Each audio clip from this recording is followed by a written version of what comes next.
திருமணத்தில் இணையக்கூடாத ராசிகள் சிம்ம ராசியும் கடகராசியும் திருமணத்தில் இணையக்கூடாத ராசிகளா அமையும். எதனால்னா சிம்ம ராசிக்கு கடகராசி 12வது ராசியா வந்துடும். ஆனால் கடகராசிக்கு சிம்ம ராசி 2வது ராசியாக வந்துடும். இது என்ன சொல்லுவாங்க அப்படின்னா துவாதசம் சொல்லுவாங்க. இது மாதிரி அமைந்தால், வாழ்க்கை அமைந்தால் என்ன ஆகும் அப்படின்னா, அதில் கணவனோ மனைவியோ யாராவது ஒருத்தவங்க நல்ல சம்பாதிக்கக்கூடிய நிலைமையில் இருப்பாங்க.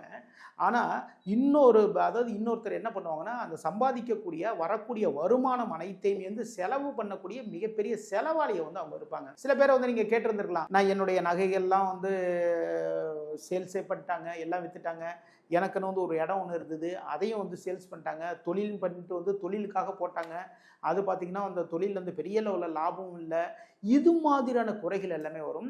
அது மட்டும் இல்லைங்க, சிம்மம் கொஞ்சம் கோபப்படக்கூடிய ராசி. கடகம் எது இருந்தாலும் பார்த்திங்கன்னா பொறுமையாக போகக்கூடிய ராசி.